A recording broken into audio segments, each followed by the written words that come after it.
He thought she didn't belong there. But by this time tomorrow, he would wish he had never opened his mouth. Before we continue, where are you watching from? Drop your city or state in the comments below. And if you believe respect should never depend on appearance, make sure to like and subscribe because stories like this matter. Now, back to Emily Carter.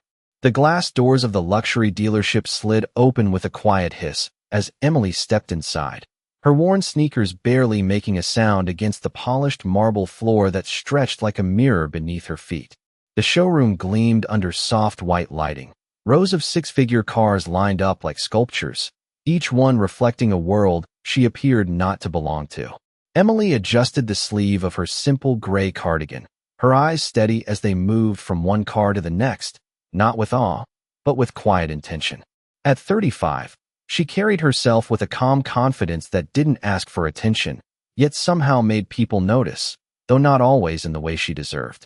Across the room, Blake Thompson straightened his tailored navy suit, his gaze locking onto her within seconds. Years in sales had trained him to spot serious buyers instantly, and in his mind, Emily didn't qualify. Not even close. His lips curled slightly, the kind of smile that never reached his eyes. He didn't greet her. Instead, he turned his attention to a well-dressed couple nearby, his voice suddenly warm, animated, as if Emily were invisible. Emily paused near a midnight blue coupe displayed on a raised platform, her fingers brushing lightly against the polished surface, her reflection faint in the glass. "Excuse me," she said gently, her voice calm, almost soft enough to be overlooked. Blake hesitated, annoyed at the interruption, then slowly turned, his expression already set. "Yes," he replied, the single word carrying more judgment than curiosity. "I'd like to know more about this model," Emily said, meeting his eyes without hesitation. For a moment, there was silence, then a quiet chuckle from somewhere behind the reception desk. Blake glanced at her again, this time more deliberately, his gaze traveling from her sneakers to her cardigan, lingering just long enough to make the message clear. "That vehicle starts at over $200,000, he said, his tone polite on the surface, but edged with something sharper underneath. "Are you sure you're in the right place?" A few heads turned. The air shifted. Emily didn't react right away. She simply nodded once, her expression unchanged, as if she had heard something entirely different. "I understand," she said. "I'm still interested." Blake's smile tightened, and this time, it stayed. The room didn't laugh out loud, but the silence that followed carried something heavier than noise. And in that moment, without realizing it, he had already crossed a line he wouldn't be able to step back from. The room seemed to hold its breath, and somewhere beneath the surface of that quiet exchange, something irreversible had just begun. Blake let the silence stretch just long enough to make his point land, then exhaled slowly as if he were doing Emily a favor by continuing the conversation at all, his posture relaxed but his eyes sharp with quiet dismissal as he gestured vaguely toward the back of the showroom, where lower-priced vehicles were kept out of sight from the main floor. "Perhaps you would be more comfortable exploring our pre-owned inventory," he said, his voice smooth but edged with condescension. "Those options tend to be more practical." The word lingered in the air like a judgment he expected everyone else to agree with, and a faint ripple of restrained amusement passed between two sales associates standing nearby, their whispers barely audible but unmistakably directed at her presence. Emily remained still for a moment, her hand resting lightly against the cool surface of the car, her reflection staring back at her with the same calm expression she had carried in, unaffected, steady, as if the room around her had no power to define her worth. "I am interested in this one," she repeated quietly, her voice neither defensive nor apologetic, simply certain. Blake's jaw tightened ever so slightly, the kind of reaction that only appeared when control began to slip, and he stepped closer, lowering his voice just enough to create the illusion of discretion while ensuring those nearby could still hear every word. "Look," he said, tilting his head with a practiced smile that did not reach his eyes. "These vehicles are typically reserved for clients who understand the level of commitment involved. We schedule private viewings, financial verification, the entire process." He paused, letting his gaze drift once more over her outfit, making no effort to hide the implication behind his words. "It saves everyone time." The message was clear, and the room seemed to lean into it, waiting for her to retreat, to apologize, to confirm the role they had already assigned to her. But Emily did none of those things. Instead, she reached into her bag with slow, deliberate movement, pulling out a simple folder, placing it gently on the glass display beside her, the soft sound barely noticeable, yet somehow cutting through the tension like a quiet interruption. Blake's eyes flicked down for a fraction of a second, curiosity breaking through his certainty, but only for a moment before he straightened again, dismissing it as irrelevant. "I would like to purchase this car," Emily said, her tone unchanged, calm and measured, as if she were stating something obvious, something inevitable. The words hung in the air longer this time, heavier, and the faint smirks around the room faltered just enough to reveal uncertainty creeping in. Blake let out a short breath that almost resembled a laugh, though it carried no humor. Only disbelief sharpened into something colder. "A cash purchase?" he asked, his voice rising slightly now, no longer concerned with subtlety, drawing more attention as a few customers turned fully to watch, the polished showroom suddenly feeling less like a place of business and more like a stage. Emily met his gaze without hesitation. "Yes," she said simply, and for the first time, something flickered across Blake's expression. Not respect, not yet, but the smallest crack in his certainty, quickly covered by a sharper edge of arrogance as he stepped back, spreading his hands in a gesture that signaled finality. "I think we are done here," he said, louder now, the authority in his voice designed to end the conversation on his terms. "I am going to have to ask you to leave." The words landed with precision, echoing softly against the glass and marble, and the room went completely still, every eye fixed on the woman who had refused to play the role they had written for her. And in that suspended moment, as the silence pressed in from all sides, Emily simply nodded once, not in defeat, but in quiet acknowledgement, as if she had just been given exactly what she needed, and without another word, she turned and walked toward the exit, her footsteps steady, unhurried, leaving behind a room that did not yet understand what it had just set in motion, the glass doors sliding open once more, and then closing behind her with a soft final sound that lingered longer than it should have, like the beginning of something no one inside was prepared for. Outside, the afternoon sun cast long reflections across the dealership's glass walls as Emily stepped onto the pavement, the cool air brushing against her face. But her expression did not change, not even slightly. She did not look back, not once, as if the place behind her had already become irrelevant.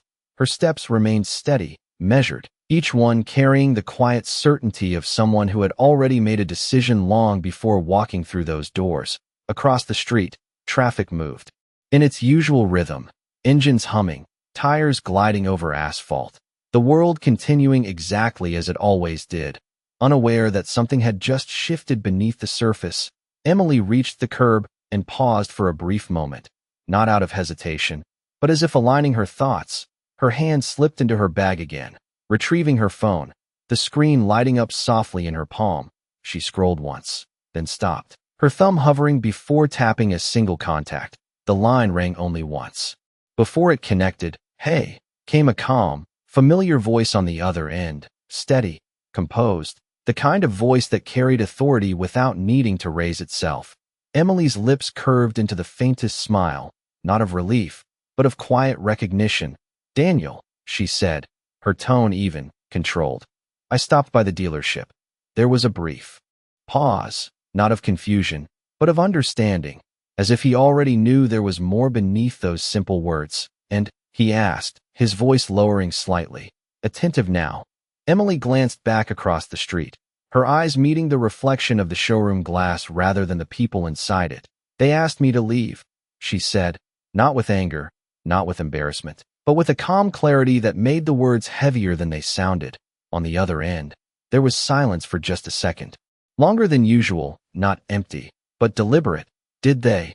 Daniel replied quietly, and something in his tone shifted, subtle but unmistakable, like a door closing somewhere far away. Emily exhaled softly, her gaze steady. "It is fine," she added, as if closing the subject. But Daniel did not respond immediately, and when he did, his voice carried a quiet finality that did not need explanation. "Which dealership?" he asked, each word precise, Emily told him, simply, without emphasis, without detail, as if the name itself was enough. Another pause followed, shorter this time, more resolved.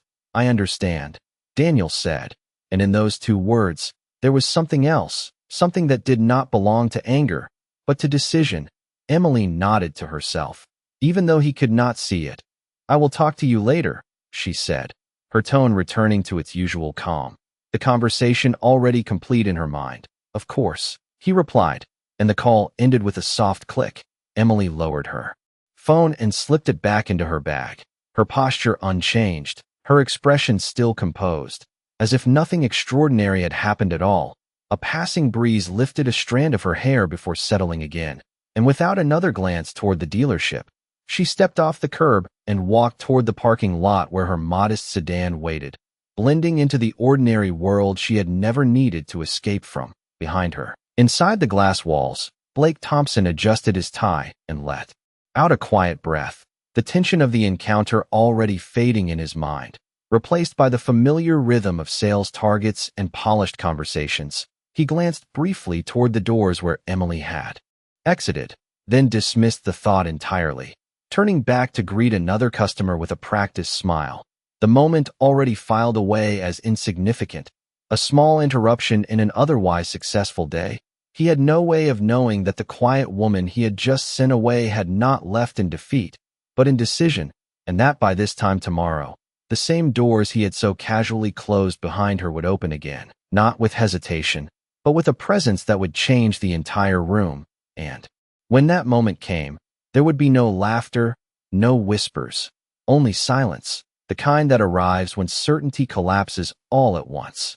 The next morning arrived with a stillness that felt almost deliberate, as if the city itself had slowed just enough to make room for what was about to unfold. Sunlight stretched across the wide glass facade of the dealership, reflecting a clean blue sky that gave no hint of the shift waiting just beneath the surface. Inside, the showroom buzzed with its usual rhythm, polished shoes gliding across marble floors, quiet conversations about financing and features blending into a steady hum of routine. Blake Thompson stood near the center, reviewing numbers on his tablet, his posture confident, composed, the memory of the previous day already reduced to something insignificant in his mind. Just another encounter, just another person who did not belong. He adjusted his cufflinks and glanced toward the entrance without really seeing it, until a low, smooth engine sound cut through the air outside. Different from the usual traffic, deeper, more refined, it rolled in slowly, deliberate. The kind of sound that made people look up without knowing why. Conversations softened, heads turned toward the glass walls, and then it appeared, a sleek black Rolls Royce gliding into view, its polished surface catching the morning light like liquid shadow. It did not rush, it did not need to. It simply arrived, and the entire room seemed to shift with it, a subtle tension replacing the casual ease from moments before. One of the junior sales associates stepped closer to the window, his voice barely above a whisper. Is that? But he did not finish, because everyone could already see it. The car came to a smooth stop directly in front of the entrance, perfectly aligned, as if it had always belonged there. The engine quieted, leaving behind a silence that felt heavier than noise. Blake's eyes narrowed slightly, curiosity pulling him toward the glass despite himself. Something about the moment felt different, not dramatic, not loud, but controlled, intentional, like a move already calculated several steps ahead. The driver stepped out first, opening the rear door with practiced precision, and for a brief second, nothing happened, just the open door, the still air, the reflection of the showroom in the glossy black paint, and then a polished shoe touched the pavement, followed by a calm, deliberate movement as Daniel Carter stepped into view, his presence quiet but undeniable, his tailored suit fitting with effortless precision, his posture relaxed yet commanding, the kind of presence that did not demand attention yet drew it completely. Inside, the atmosphere changed instantly. Recognition flickered across a few faces, subtle at first, then sharper, more certain. One associate straightened instinctively, another adjusted his tie, and Blake felt it before he fully understood it. That subtle shift in energy, the kind that signaled importance without explanation. Daniel did not look around immediately. He simply adjusted his jacket with a small, precise motion, then lifted his gaze toward the dealership, his expression calm, unreadable, as if he had already decided how this moment would end. The glass doors opened, and he stepped inside, each footstep measured, unhurried, the soft echo against the marble floor carrying farther than it should have. Conversation stopped completely now, the room holding its breath without realizing it. Blake forced a smile, stepping forward with practiced confidence, ready to greet what he assumed was a high-value client, unaware that the line between control and consequence had already been crossed. And as Daniel's eyes moved across the showroom, steady and focused, there was no hesitation in them, only purpose, the kind that does not arrive by accident. And in that quiet, suspended moment, everything that had happened the day before began to return, not as memory, but as consequence, waiting to be recognized. Blake stepped forward with a polished smile that had closed countless deals before, his hand extending slightly as he approached. "Good morning, sir. Welcome," he began, his voice smooth and confident. But something in Daniel's stillness made the words feel thinner than usual. Daniel stopped just a few feet away, his gaze steady, not scanning the cars, not admiring the showroom, but focused, deliberate, as if he had come for something far more specific than a purchase. Blake lowered his hand. Slowly, the gesture unfinished, a flicker of uncertainty crossing his face before he quickly masked it. "Is there a particular model you are interested in today?" he continued, adjusting his tone to match what he assumed was a high-value client. Daniel did not respond immediately. Instead, his eyes moved briefly across the room, taking in the polished surfaces, the attentive staff, the quiet tension that had replaced yesterday's casual arrogance. And then he spoke, his voice calm, measured. "I believe my wife visited here yesterday." The words were simple, but they landed with a weight that shifted the air instantly. Blake's smile held for a fraction too long, his mind searching through faces, encounters, dismissals, and then it clicked, not fully, but enough, a faint recollection of a gray cardigan, worn sneakers, a quiet voice that had not matched the environment. His posture straightened slightly. "We have many visitors, sir," he replied carefully, choosing his words with more precision now. "Perhaps if you could describe." Daniel's gaze sharpened just enough to stop him mid-sentence. "Not aggressive, not raised, but firm, controlled." "She asked about a midnight blue coupe," Daniel said, his tone unchanged, and the room seemed to tighten around the words. Blake felt it then, the connection forming in a way he could no longer ignore. The confidence in his stance shifted, subtle but real. "I see," he said, though his voice carried less certainty now, a quiet unease. Settling beneath his composed exterior, Daniel took a single step closer, closing the distance just enough to make the moment more intimate, more precise. "And she was asked to leave," he added, not as a question, but as a statement, and the silence that followed was no longer casual. It was heavy, deliberate, the kind that forces truth to surface whether it is welcome or not. Blake swallowed, his throat suddenly dry, the memory of yesterday no longer distant, but immediate, vivid, impossible to dismiss. He attempted a small, controlled smile. "If there was any misunderstanding, I assure you."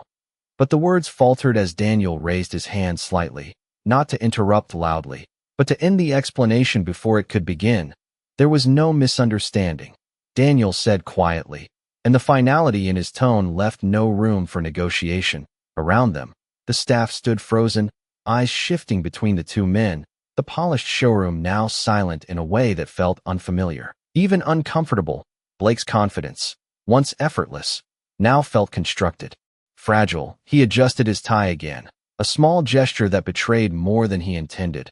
"I was not aware she was connected to you," he said, the sentence forming carefully, as if recognition alone might repair what had already been done. Daniel's expression did not change, but something in his eyes did. Not anger, not satisfaction, but clarity. "That was the point," he replied, and the words settled into the room with a quiet force that no one could ignore, the kind of truth that does not need volume to be understood. And in that moment, Blake realized that the situation was no longer about a sale, no longer about status, but about something far more difficult to recover, something that could not be negotiated.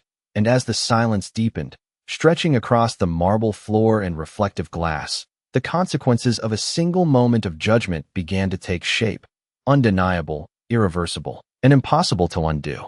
The silence that followed Daniel's words did not break. It deepened, pressing against the walls of the showroom like an invisible weight that no one dared to move. Blake stood there, his confidence no longer effortless, his posture still straight but no longer relaxed, as if he were holding it together rather than owning it. He opened his mouth slightly, then closed it again, searching for something that would restore control, but nothing came, because there was nothing left to negotiate.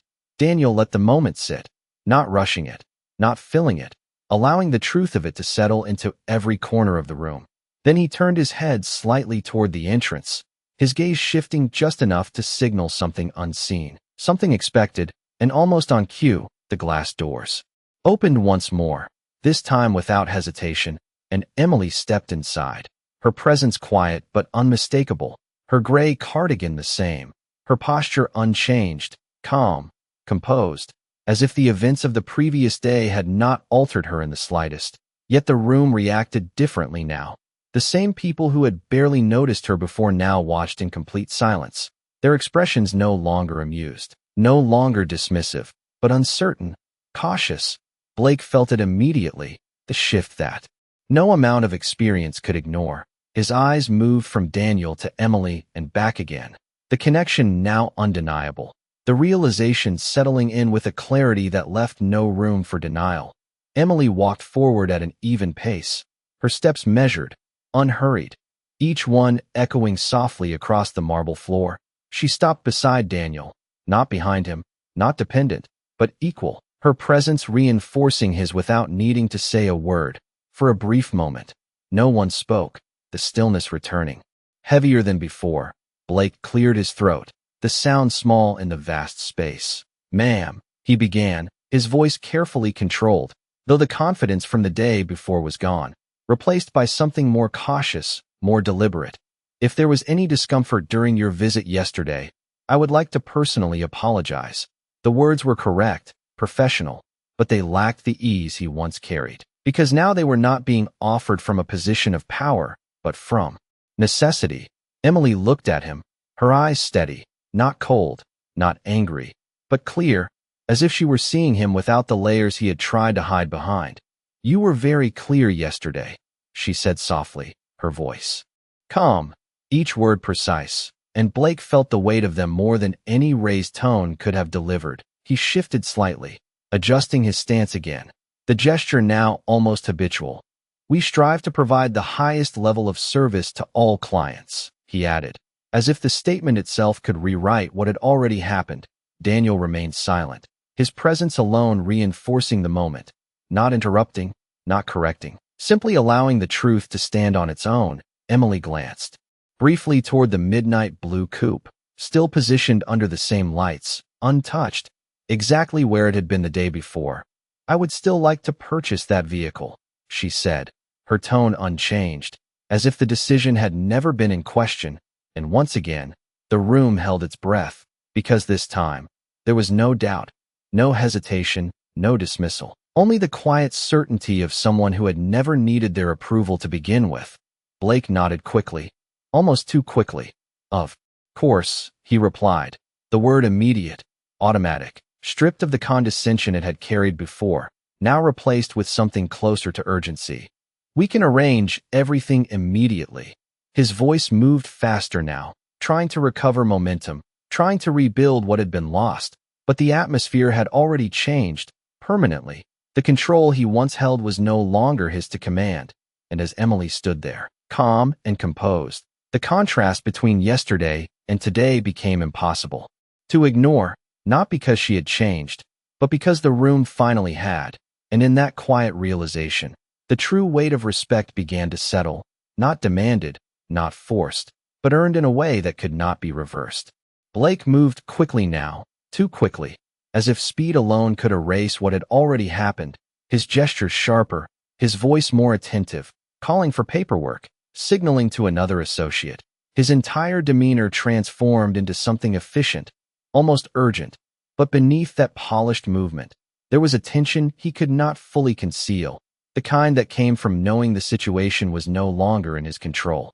Emily watched him for a moment, her expression unchanged, then shifted her gaze back to the car, the same midnight blue coupe that had been denied to her just hours before, its surface gleaming under the showroom lights as if nothing about it had changed, and in truth, nothing had. Only the people around it had. Daniel remained beside her, silent, his presence steady, not intervening, not directing, allowing the moment to unfold exactly as it needed to. A junior associate approached cautiously with a folder, his hands careful, almost hesitant, as if he understood the weight of what he was carrying was more than just paperwork. Blake took it quickly, flipping it open, his voice now precise, controlled. "We can finalize everything immediately. Full purchase, no delay," he said, glancing briefly at Emily, then at Daniel, seeking confirmation without directly asking for it. Emily reached into her bag once more, the same simple motion as before. But this time, no one dismissed it. No one looked away. She placed a card gently onto the glass surface beside the folder, the soft sound cutting through the quiet like a signal. Blake's eyes dropped to it, and for a fraction of a second, the world seemed to slow, his expression tightening just enough to reveal what he had just recognized. The name, the institution, the weight behind something he had failed to see the day before. He looked up again, his composure intact, but no longer unshakable. "Of course," he said again, though this time the words carried something closer to respect, not because he had chosen it, but because he had finally understood it. The associate beside him stepped back slightly, giving space, giving distance, as if instinctively recognizing that this moment no longer belonged to them. Emily signed the documents with calm precision, her movements steady, unhurried, each stroke deliberate, not rushed, not performed, simply done, and when she finished, she set the pen down with the same quiet control she had carried since the beginning. Blake accepted the papers carefully, almost cautiously, as if handling something more fragile than paper. "Everything will be ready shortly," he said, his tone measured, stripped of anything unnecessary. Daniel nodded once, acknowledging the statement without adding to it. The balance of the room now completely shifted, no longer centered on authority, but on consequence. A few employees exchanged glances, subtle, uncertain, as if silently recalibrating their understanding of what had just happened. The laughter from the day before replaced entirely by a stillness that demanded awareness. Emily turned her attention back to Blake for a brief moment, her gaze steady, not accusatory, not forgiving, simply clear. "Yesterday, you decided what I was worth before I said a word," she said softly, her voice carrying just enough to be heard without effort. Blake froze, not dramatically, not visibly to everyone, but enough that the moment caught, held. "Today, nothing about me has changed," she continued, her tone even, each word landing with quiet precision. "Only your understanding has." The room fell completely silent again, deeper than before, because this time, there was no uncertainty left. Only recognition. Blake lowered his gaze slightly, the smallest acknowledgement of something he could not deny, and in that moment, there was no argument, no defense, no recovery. Only the truth standing exactly where it had always been, waiting to be seen. And as the documents were finalized and the process completed, the lesson settled into the space without needing to be spoken again, not loud, not dramatic, but lasting in a way that no transaction ever could. The final signatures were completed with a quiet precision that left no room for doubt, and as Blake carefully closed the folder, his hands moved slower than before, more deliberate, as if he understood that every motion now carried weight beyond the transaction itself. "The vehicle will be prepared immediately," he said, his voice steady but stripped of any trace of superiority, and this time, there was no assumption behind his words, only obligation. Emily gave a small nod, acknowledging, without reinforcing, her attention already shifting away from him, not dismissively, but with a calm finality that signaled the moment had passed. Daniel glanced briefly toward the staff, his gaze measured, not accusatory, but observant, as if ensuring that what needed to be understood had been fully seen. And across the showroom, the employees stood in quiet stillness, no one speaking, no one moving too quickly. each person aware that something had just changed in a way that could not be undone. The polished floor that had once echoed with confidence now reflected a different kind of awareness, one built not on status, but on consequence. A technician moved to retrieve the car, his steps careful, almost respectful, as the midnight blue coupe was slowly brought forward, its engine humming softly, no longer just a product, but a symbol of the moment that had unfolded around it. Blake stepped aside instinctively, no longer positioning himself as the center, but as someone navigating the edges of a situation he could not control. "Your vehicle," he said, gesturing with an open hand. The words simple, but the tone carrying a quiet acknowledgement of everything that had led to this point. Emily walked toward the car, her reflection moving along its polished surface, her expression unchanged, steady, composed. She paused for a brief second, her hand resting lightly against the door, not in hesitation, but in recognition of the decision she had already made.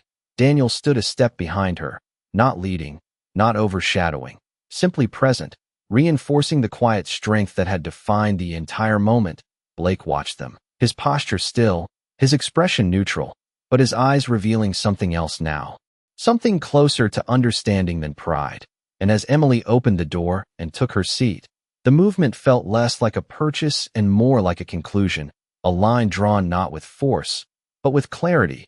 Daniel followed, closing the distance with the same measured calm, and when the door shut with a soft, solid sound, it echoed through the showroom more than it should have. A final note that lingered just long enough to settle into everyone who had witnessed it. The engine came to life. Again, smooth, controlled, and as the car began to move toward the exit, no one spoke, no one interrupted. The entire room watching in complete silence, not out of obligation, but out of recognition. The glass doors opened, and the car passed through, leaving behind the same polished space that had once dismissed its owner, but now stood altered in a way that could not be reversed. Blake remained where he was, his gaze fixed on the exit long after the car had disappeared from view, his reflection faint in the glass, not as sharp as before, not as certain, and in that quiet aftermath, there was no applause, no confrontation, only the lingering presence of a lesson that had arrived without warning and settled without resistance, the kind that does not demand acknowledgement, but ensures it nonetheless. And as the room slowly returned to motion, it did so differently, more aware, more measured, as if every person there understood that what they had just witnessed was not about wealth, not about power, but about something far more lasting, something that could not be purchased or displayed, only revealed when it was almost too late to recognize it. The showroom did not return to its old rhythm right away. Even after the sound of the departing car had faded into the distance, the silence lingered, not heavy anymore, but reflective, as if every person inside was quietly replaying the same moment in their mind, measuring it against their own assumptions, their own habits. Blake remained near the center of the room, his posture no longer commanding attention, but grounded in something quieter, more aware. He glanced down at his reflection on the polished marble floor, the same surface that had mirrored his confidence the day before, now showing something different, something less certain. A junior associate approached slowly, hesitating for a moment before speaking. "That was unexpected," he said, his voice low, unsure whether to treat the moment as a lesson or a warning. Blake did not answer immediately, his gaze still fixed on the faint reflection beneath him. And when he finally spoke, his voice was softer than it had been in a long time. "No," he said, almost to himself. "It was not." The associate frowned slightly, confused, but Blake did not elaborate, because the truth no longer needed explanation. It had already revealed itself. Across the showroom, small changes began to take shape, subtle but undeniable. A receptionist straightened her posture as a casually dressed customer entered, greeting them with the same warmth she would offer anyone else. Another salesperson paused before making assumptions, choosing instead to ask questions, to listen, to observe without judgment. The shift was not loud, not enforced, but it was real, built quietly from the moment they had all witnessed. Blake exhaled slowly, adjusting his tie once more, though this time the gesture felt different, less about appearance, More about grounding himself, he walked toward the entrance, stopping just short of the glass doors, looking out at the street where everything appeared unchanged, cars passing, people moving, life continuing without pause. And yet, for him, something had shifted in a way that could not be undone, not because he had been corrected, but because he had been shown, and that difference mattered. Later that afternoon, a new customer stepped inside, dressed simply, unremarkable at first glance. Blake noticed immediately, not because of what they wore, but because of what he had learned to look for. He stepped forward, his expression calm, his voice even. "Welcome," he said, the word carrying no assumption, no hidden judgment, just a genuine acknowledgement. The customer nodded, slightly surprised, and began to speak. And this time, Blake listened, fully, without interruption, without preconception, the interaction simple, but honest, and somewhere in that exchange, the lesson settled deeper, not as a memory of embarrassment, but as a shift in perspective that would shape every moment that followed. Because respect, once understood, does not require reminders, it becomes instinct. And as the day moved forward, the showroom slowly found its rhythm again.